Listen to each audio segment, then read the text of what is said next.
I'm asking you, why is money for sex? I know that you think that being exasperated is going to make you look like you're winning this debate, but you're the one making these comparisons, and I'm responding to them, and then you're saying, no, oh God, why are you saying these things? Like, Okay, it's super let me. manipulative. About Can you like, explain showing off to your audience I'm about not what it showing is you off can do to anybody. I'm just somebody. trying to have a conversation. I don't know why you're even against sex work. That's what I'm trying to figure out right now. I appreciate the big show that you're having, but I don't want to continue this. Oh. If you're interrupting me. Oh God.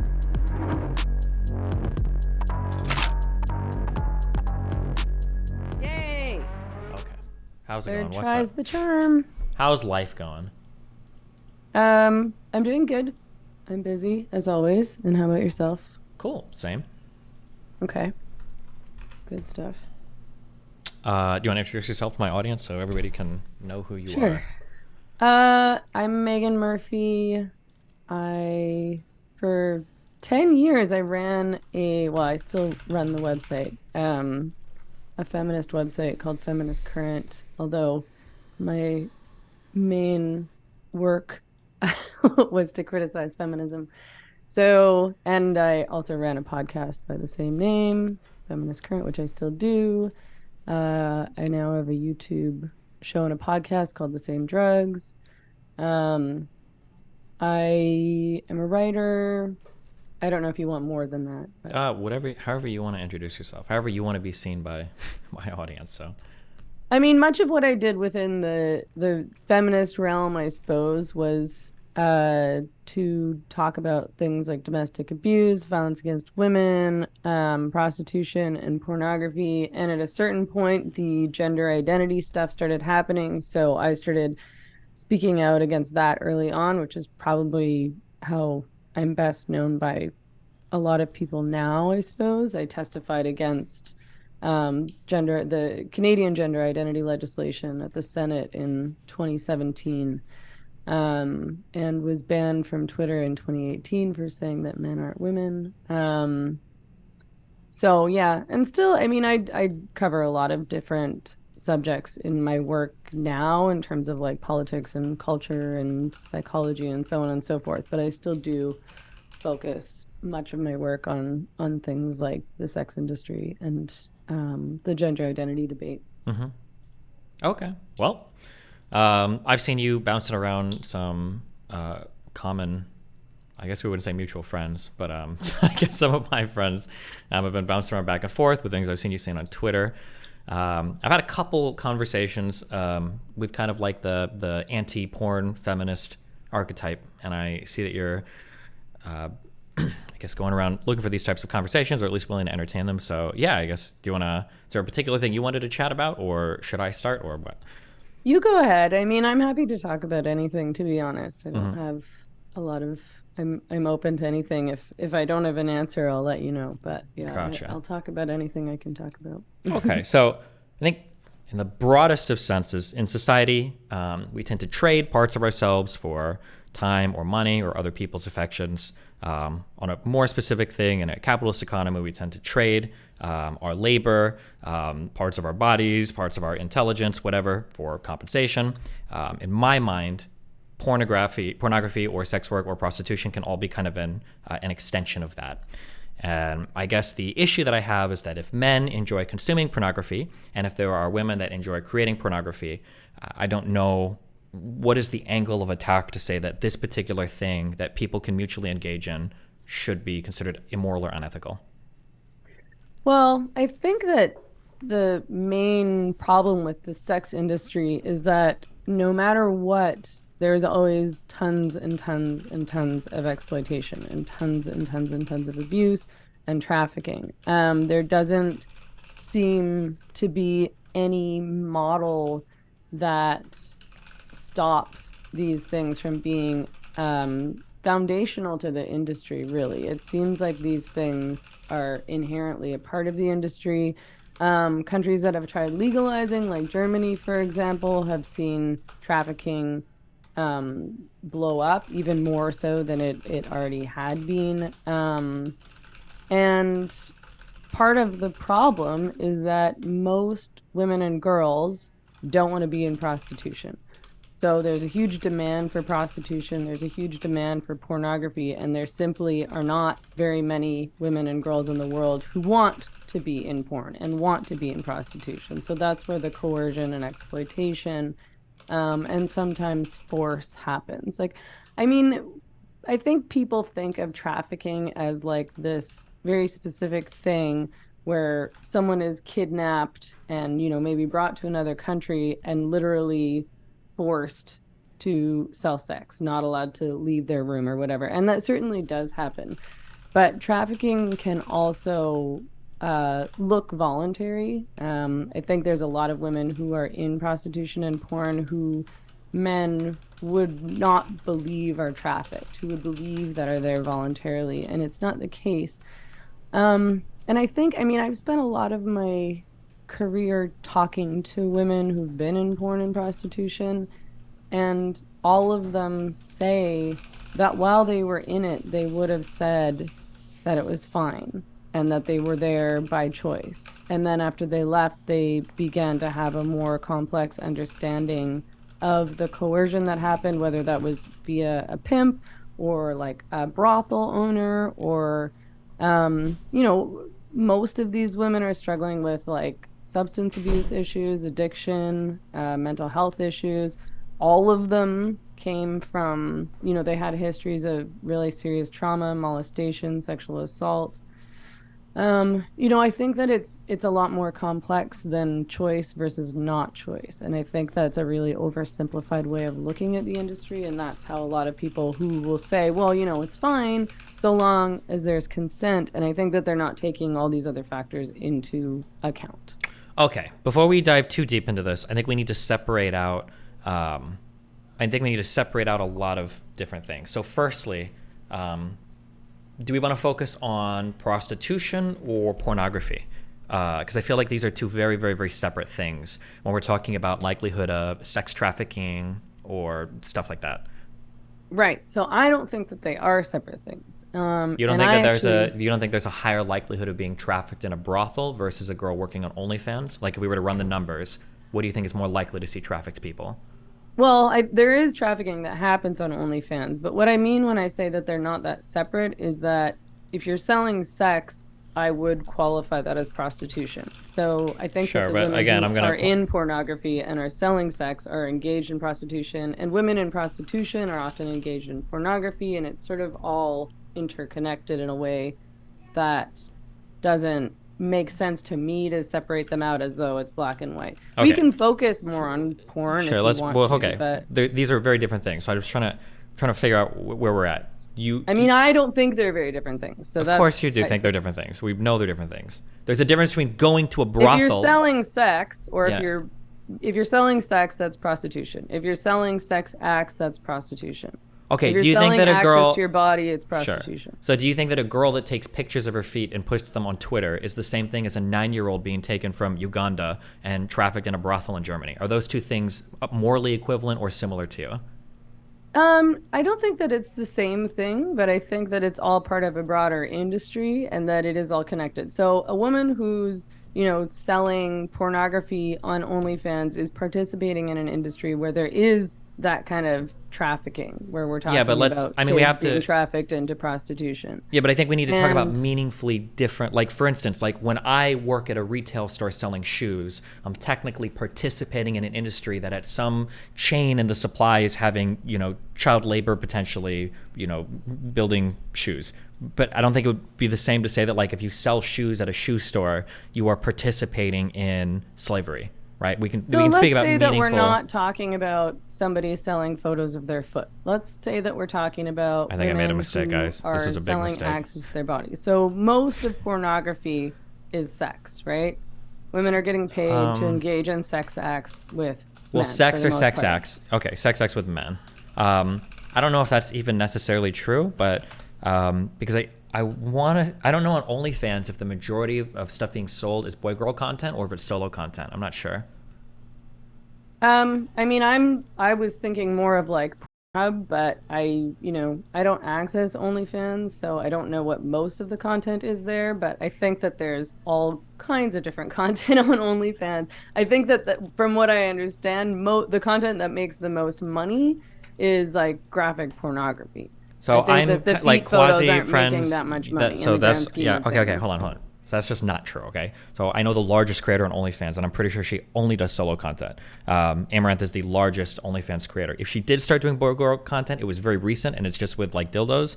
That is not true. There are a lot of people that are really big on OnlyFans that do explicitly solo content without boy girl stuff. Yeah, I wasn't saying when I say graphic pornography, I wasn't necessarily saying that there was literally, I was just referring to like feet photos. Like I don't think that feet photos are the things that are making the most money on Sure, I OnlyFans. know, but we're okay. Hold on, okay, we're bouncing all over the place because you said Like, sex acts with men and women, so that sounds like pornography where there's going on. But I think for a lot of OnlyFans stuff, there are just people that sell lewd pictures or naked pictures of themselves, or they use toys on themselves. They're not necessarily like doing full on prostitution.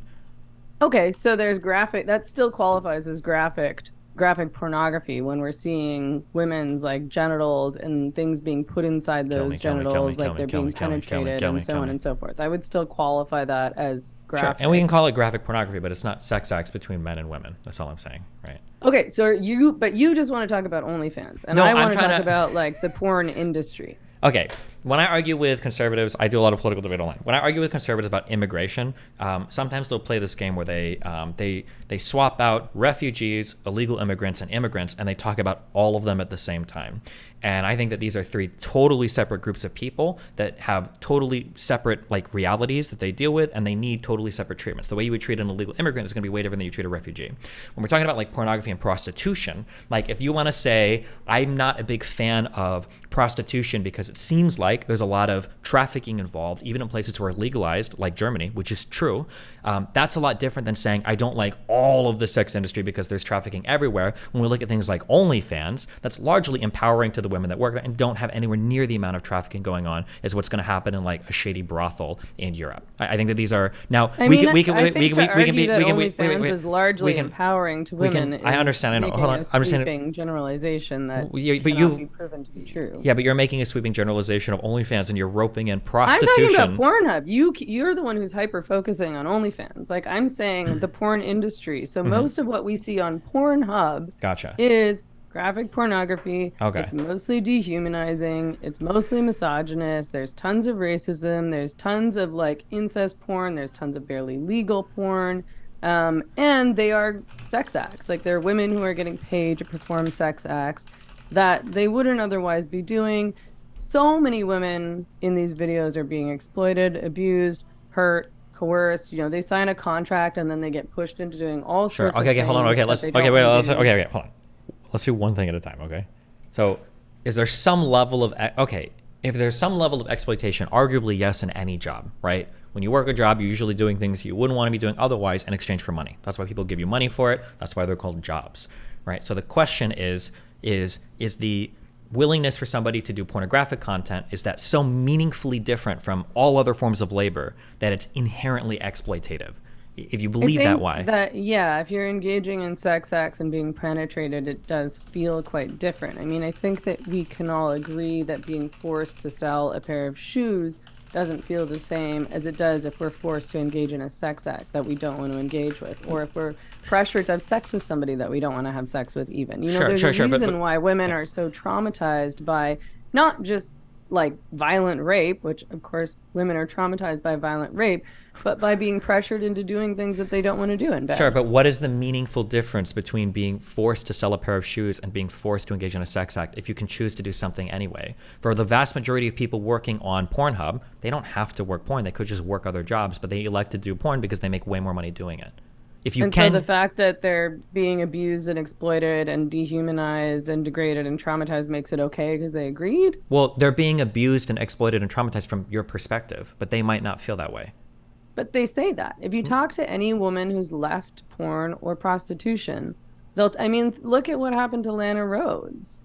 Do I you mean, think she that went in every okay there voluntarily, yeah supposedly, and left and said she was traumatized. She hates sex. She doesn't mhm. even want to like hook up with anybody. She was pressured into doing all of these horrific, degrading to like puking in a dog bowl and drinking Yeah, urine. I understand all of these things, but if the person can elect to do a different type of work, how can you tell somebody that you're not allowed to do it? If you've got a woman that would be working at Target or Starbucks for $9.50 an hour, how are you going to say that you're not allowed to do? So you're okay with it being legal and everything? You don't want to make it illegal? Well, I don't want to make it illegal for a woman to make a choice to sell sex. What I have a problem with, if we're talking about legislation now, if we're talking about what we would do about the law in terms of prostitution and pornography, what I would advocate and what I have been advocating for some time is the Nordic model. So essentially it criminalizes the people who are doing the exploiting, the abusing, people who are profiting off of this, in terms of like pushing women to do sex acts and making money off of that. So the pornographers, the pimps, the brothel owners. Sure. So when you say things like banning people that are pressuring or pushing women into sex trafficking, that's a position that's shared by 99% of the world and probably like 90% of people in the sex industry. I don't think anybody that works on Pornhub or OnlyFans or in a brothel is a fan of people pressuring or pushing people into doing that line of work. Right. And I think that what a lot of people don't realize is how much coercion and exploitation is happening in the sex trade. So I think that when your average guy is watching porn, he's thinking, well, she agreed to do this. It's not real. She's not actually being hurt, and, she's getting paid. So fair game. And so they have no idea what's happened behind the scenes. Sure. They have no idea how she feels about it. They have no idea, and they don't seem to care about how much it'll impact her after the fact psychologically. Sure. So if there was a way to ensure that people that were doing these types of sex acts weren't being coerced, would you all of a sudden be okay with the whole model? Or is this a red herring that you don't actually care that much about? Like, let's say that there was an industry. It's not a reality. I didn't ask that. I said that if we could make a company, and that company had like affirmative consent forms or something, there was some way to ensure that every single person that was involved in the production of their pornography wasn't being coerced or abused or whatever, and they were happy doing it the whole time, as much as you would be doing a job, would you be okay with that industry, or would you still be ideologically opposed to it on principle? Well, first of all, supposedly that's already happening. Supposedly these women are already. I didn't ask supposedly if it's happening. I'm asking if that was reality. Yeah, but I'm talking about what happens in the reality. But I don't actually. I don't. The problem is that right now I don't know. We could also say like, I don't know what you're. I don't know what you're opposed to right now. I don't even know what part you, because it seems like what you're saying is women being pressured into sex trafficking is bad, but literally nobody disagrees with you there. But that's like a very like illegitimate position to take when the behind position is actually you would outlaw all pornography. That's what it sounds like I've heard you push for, or you'd make almost all of this illegal. So if that's the case, then I want to hear that position. I don't want to hear, I think people shouldn't be pressured into porn, because everybody agrees with you. I agree with you. But so I'm asking if you could find a way, hypothetically, to remove all of the pressure, would you still be okay with people doing porn? What I don't think it should be legal to do is to pay somebody else for sex. Why not? I don't think it's possible to ban pornography. I don't think it's possible. Wait, why shouldn't it be legal for two consenting people to do a monetary exchange for sex? Because I think that it's coercive and exploitative to pay somebody to engage in sex acts that they don't want to engage in. I think that it's unethical. I know that it's unethical. I know you think it's unethical. That's the whole. That's what we're trying to figure out. A woman who doesn't want to be with him is an unethical person. Okay, but I'm trying to figure out if two people are mutually consenting. You keep saying coercive just because there's an exchange of money involved, right? If I pay for somebody for a massage, is that coercive because they'd rather not be massaging me? They probably would rather not be, but if they're getting paid money for it and it's their job, of course they'll do it. So I'm trying to figure out what is the inherently coercive thing when two consenting people are exchanging money for sex. Do you think that there's a difference between somebody getting raped and somebody being paid to sell a cup of coffee? I mean, I think that we all know that sex is a particularly intimate act. Why are we comparing? Why are we comparing rape to coffee? Hold on. Because you're saying that all work is exploitative and that all people are being coerced into work. So you made the comparison. So that's what I'm responding to. I'm challenging your assertion. So a massage is not the same thing as having a dick in your mouth. Assertion that all forms of money for work are coercive necessarily. Now, if you want to go that route, we can go there. I didn't don't say think that. You said that. Okay, then I'm asking. No, because you said that a man paying a woman for sex is coercive inherently, and I'm trying to figure out why. Yeah. If it's two consenting people, why is that a coercive act? Because she wouldn't be doing it otherwise. That's every single job ever. So by that definition... Okay, but there's no potential for trauma in these basic, retail spaces. Bro, there's so much potential for trauma in retail spaces. What do you mean? There's potential for trauma in literally in almost anything. Sexual harassment is, in North America, illegal. And yet pornography, your job description is literally sexual harassment That's and sexual not true. assault. Do you think there's a difference between sexual harassment and getting paid for What's sex? happening on a porn set is illegal in any other workplace setting.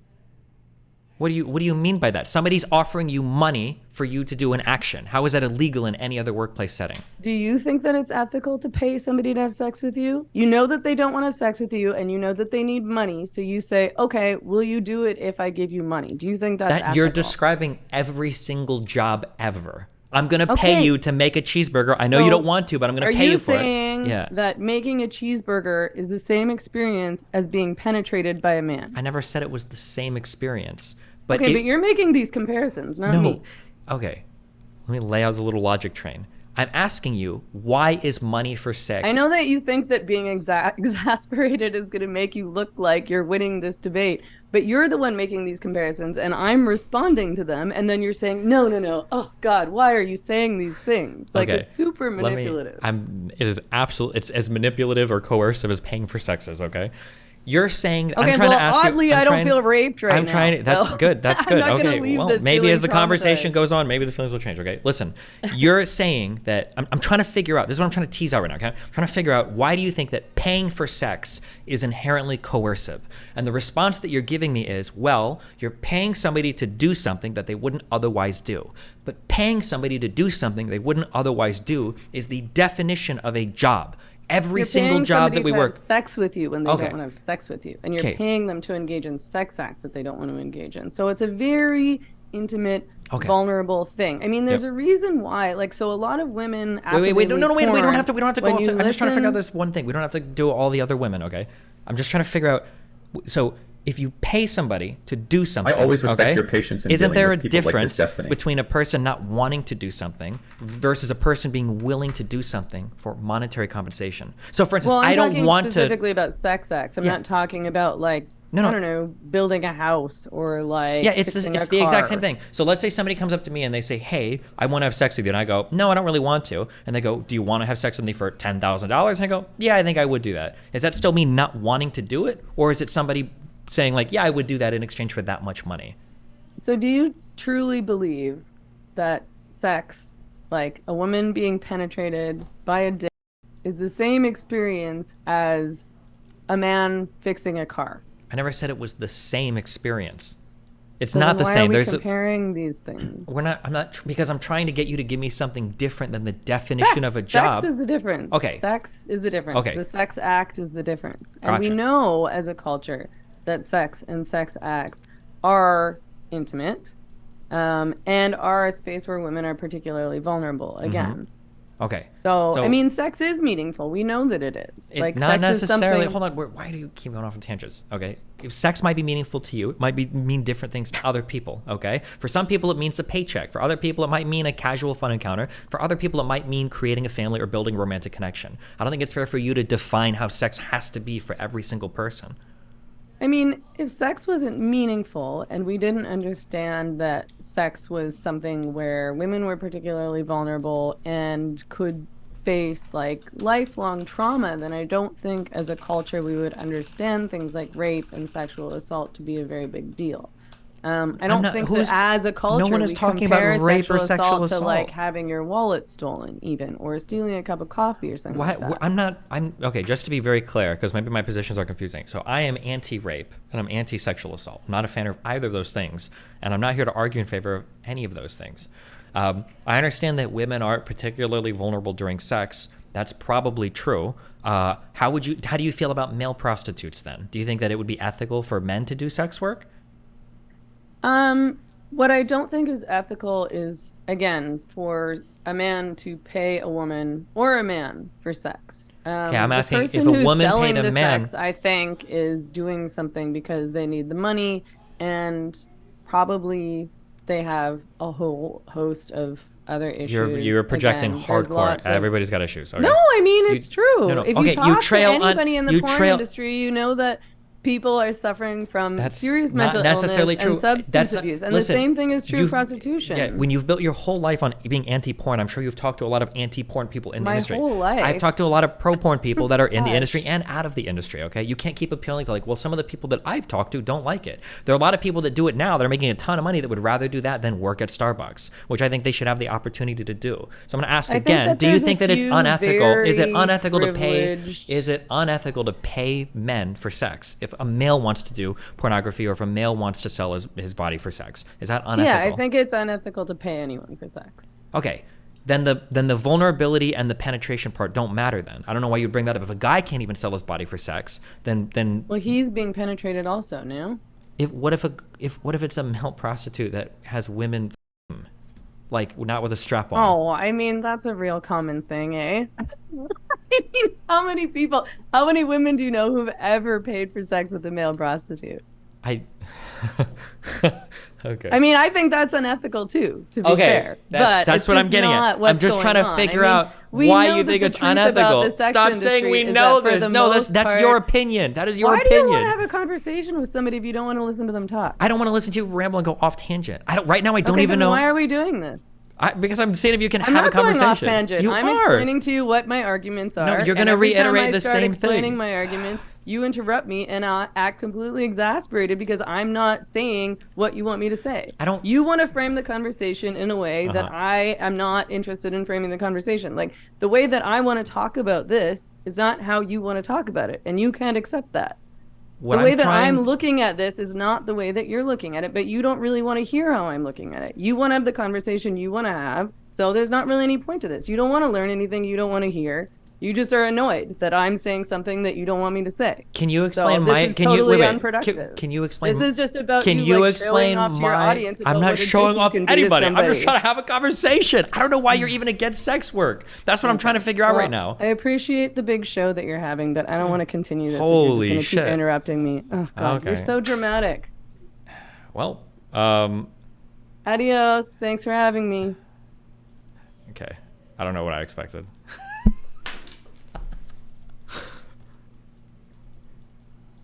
Yeah, you know what? That's about what I expected. Okay. We're playing video games. If you came here for entertainment, it's all gone. I wrote all this shit down. How annoying. She reminds me of Jackson Hinkle, where anytime you ask them a question, they can't actually engage at all. They just kind of have like their talking points, and it's just like they're gonna run them down every single time. She's gonna go schizo meltdown on Twitter. Yeah. The problem, the real facts is that, like, because I think she spent like 10 years like harping on these points. Realistically, somebody like that is never going to back away from their particular position on it, right? Because they've built like a life around being anti-porn, so they can't do it. But it's frustrating when you have people that just want to do like the NPC like dialogue tree. Like, why do you think that men can't sell sex if the thing you're worried about was like the vulnerability and the penetration part? Well, you see, we all know that sex is exploitation, and we know that a lot of women that have worked in porn don't enjoy doing that. And I've got a lot of friends in porn that hate that. Okay, yeah, okay, that's great. But like, what about like men just selling sex? Because the vulnerability part is gone, right? And she's like, that is true, but women that sell sex are in very vulnerable positions. And I've talked to a lot of people in the industry, and they know that anytime a woman engages in this activity, it's a really, it's like, okay. She couldn't even stay on one topic? Yeah, I know. Did you see her expression when you said you're going off on tangents, Luke? The anti... Well, no, never mind. That's mean. Yeah.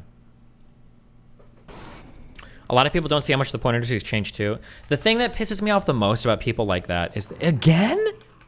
The thing that irritates me the most about people like that, and it's the same with every like actual conversation, is I think that there is a really interesting conversation that can be teased out when it comes to pornography and when it comes to sex work, right? Like, is it the case that there is like an inherent dynamic in men watching porn and getting enjoyment out of that that makes us view women in society like a particular way, right? And should that be something we push against, right? I think there is an interesting conversation that being teased out there, but a lot of these people are treating porn like it's the same industry that it was in the 90s and 2000s. It is not. Porn is significantly different. Bro, porn stars in like even like 2010 would get paid like $500 and some cocaine to film a scene, and then they would like blow it all on more drugs afterwards, and it was horrible, right? That industry that existed in like the 90s and early 2000s, I agree, was like probably pretty right? And I think most people that work in porn, I think can probably agree that it was like pretty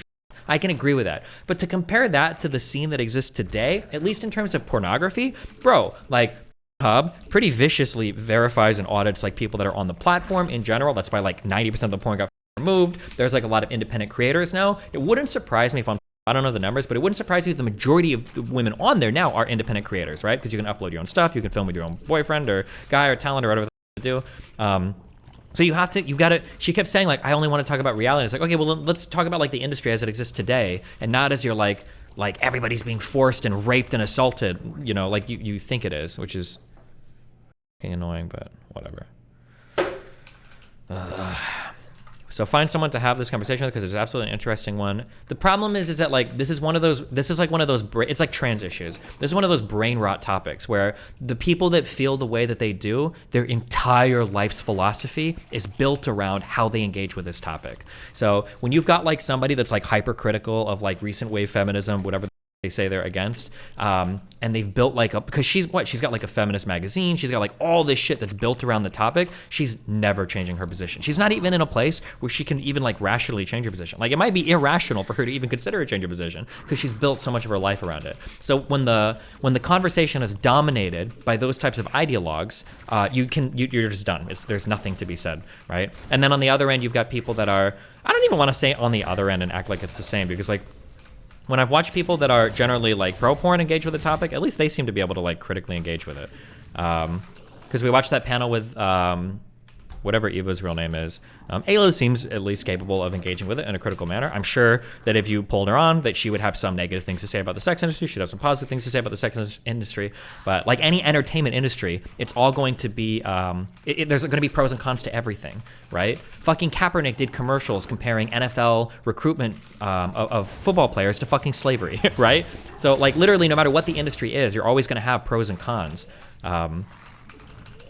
But it feels weird that like you could be like on the pro-feminist side and basically be in a position where a woman could work a job that could be incredibly fruitful and she could have full control over it and she could make a lot of money, and you're basically saying like, I'm a feminist, I'm going to tell you that you're not allowed to work that job because in my society that's unethical because I've got like some almost quasi-puritanical views around sex or sex work, I guess is what it feels like sometimes. She wanted you to do what Ayla did and just yeah, I know, it's just yeah, this is why when I asked Erudite to help me prepare a little bit, I was like, I'm pretty sure I know. That sounds really mean to say. Never mind. August has me paranoid about doing debate prep online. I haven't seen her put out any good arguments, and my worry is that if I explore this topic with you actually on stream, I feel like I might be able to argue her position better than she can, and I don't know if I want her like biting arguments for me. I think for topics like that, I think we should agree to a moderator. I bet that would be better, because that way the person like. Because now she can say like, oh, I quit his stream because it was unfair. But if there's a moderator involved, I think she looks a little bit worse, just like moonwalking out of the conversation. Can you predict what she's gonna write on Twitter? It's probably gonna be like the standard that people write when they get ass blasted, like, oh, debate tactics, you know, shouting over me, blah, blah, blah. I think it'd be better to just let her ramble and then directly reiterate your question. No, the problem is that like when somebody's allowed to ramble like that, they build their case over and over and over again in the eyes of the audience. Like she's building her case repeatedly. She's laying out like her entire view of the world. And then for me to just counter with a question, over time, it's gonna build weakness optically in my argument. It's gonna make me look like I don't know what I'm talking about. Like I'll be asking questions and the audience will just think, okay, well she's already kind of addressed like all of this. Like you have like, the only way to like truly counter that, if you wanted to get like political, is like where while they lay out their whole thing, when you go to respond, you just lay out your whole thing. That's like a real life political debate. That's what real life political debates look like. It'll be like a politician like saying a particular thing, and then when the opponent goes to respond, he doesn't actually respond, but he takes an opportunity to lay out like his particular thing, and then they just go back and forth like that, never really responding to each other, but just like building on their worldviews every time they have an opportunity to talk, which in my opinion is wrong. But that no women pays for sex comment was sexist as I thought she was a feminist. No, I'll be realistic. And realistically, women aren't necessarily paying for sex. That's probably true, right? But the reason why I'm asking her the questions that I'm at, the reason why I'm asking her questions, so here's like, if I'm having a real conversation with a real person, he was at 4800 earlier. Oh yeah, because I said he was near gym. Is what I'm trying to figure out is like, principally speaking, why are you opposed to pornography? Because once I can get the principle down, then I can figure out like, okay, let's talk about this particular thing. But the issue is that like, this is what somebody will do. They'll say, I don't like cheeseburgers because they have meat and because the buns look orange and because they go in my mouth, okay? And then I'll say, okay, well, what if the bun was blue? And they'd be like, I still wouldn't like it. Okay, well, what if the bun was blue and you ate them with your hands? I still wouldn't like that. Okay, what if the bun was blue, you ate it with your hands and it didn't have meat or whatever? And they'd be like, I still wouldn't like them. Then it's like, okay, then why the tell me all of these reasons why you don't like it when none of them are actually important to why you don't like it? Like, let's move past that and let's find the actual reason why you don't like it. That I run down this line of argumentation with so many people. So in your mind, you think that the unifying thing for the country of the United States should be Catholicism? That should be the unifying principle of everyone. What if I told everywhere. you the only way to get a 100% Catholic country would be if we were 70% Hispanic? Would you go for it then? Catholic? No, I wouldn't. No. So then it's okay. Because that's a false hypothetical. It's a hypothetical. Yeah, it's an entirely derived nonsense hypothetical. That's not nonsense. We can have a national identity that's Catholic and is Europe. I'm just trying to find out what's the most important part to you. Well, they'd be like, yeah, I don't like this because of A, B, and C. And it's like, well, what if A was different and B was different and C was different? And they're like, yeah, I definitely would think that thing is still bad. Then why the did you give me those reasons? Can you give me like give me the actual like intuitive reason or the fundamental thing for why you don't like it intrinsically? But this is like a thing. Oh man, I'm gonna sound so bad here, and I think I'm okay. I don't think I'm ultra intelligent or anything, but I wonder sometimes is there like a certain like once you hit like 85 IQ where you lose the ability to like understand? I don't even want to say like hypotheses or anything else. You can't get like deductive logic. Like you're saying if A, then B, okay? Well, what about like if C, then something else? Or like, what if we change A? Does B still logically follow? Like I think this form of like basic deductive logic, I think should always be built into every person's brain. I think it has to be. Because without like deductive logic, I'm pretty sure like a whole bunch of stuff just falls apart in terms of your ability to understand the world. But like, oh my God. I can't believe I was taking notes for this debate. Kill me. Deductively disabled. Is that a thing? So I thought that asking and I don't want to accuse, no, I will accuse her of being bad faith actually.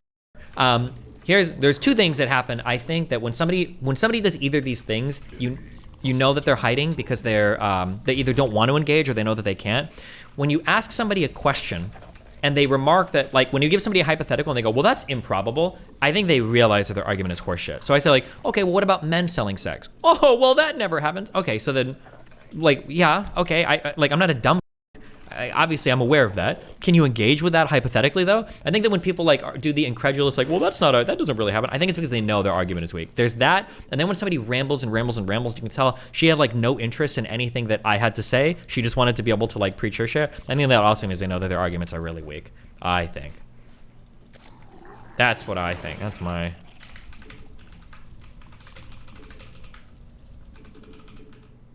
She engaged. She did say that it would be immoral for men to sell sex to women. Yeah, she said that eventually, but the problem with her saying that then is that everything she said before that goes out the window. Because she said before women shouldn't do it because they're vulnerable and because men have power over them and like the transaction. Okay, well, what if men are selling it? Oh, well, then it's still immoral. Okay, well, then what the the immoral part about it? I don't understand.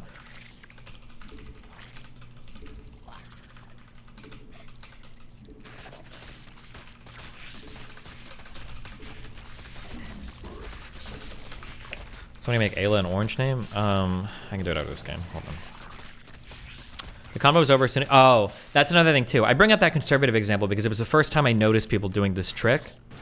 Is when people conflate, I said before, I even brought up the example in that debate. When people conflate immigrants, illegal immigrants, and refugees as all part of like the same thing that they talk about, like they're all very, very, very, very, very, very, very different. Oh, look at that overlord. How are you? And to pretend that they're the same is ridiculous. When she started off like being like, oh, prostitution, porn, and like rape, and it's like, bro, hold on. Well, which one do you want to talk about? She was caught in a logic chokehold with your hypothetical and just hit the eject button? Yeah, maybe. I wonder if I should tweet out like predicting this person will leave the convo in whatever, or like And then I don't know if that would make people just too scared to come in at all, or if once they do engage, they would know that if they leave, it like would look bad maybe. Eva Lovia girl was apparently watching stream on Twitter. Isn't she fairly anti-porn now? I don't know if she's anti-porn. We watched her on the panel the other day. I was hoping to get some like idea of like how the Meghan person engages, but the panel didn't like have much in the way of like engagement from anybody, just because of the format of the panel. Oh hey, what's up?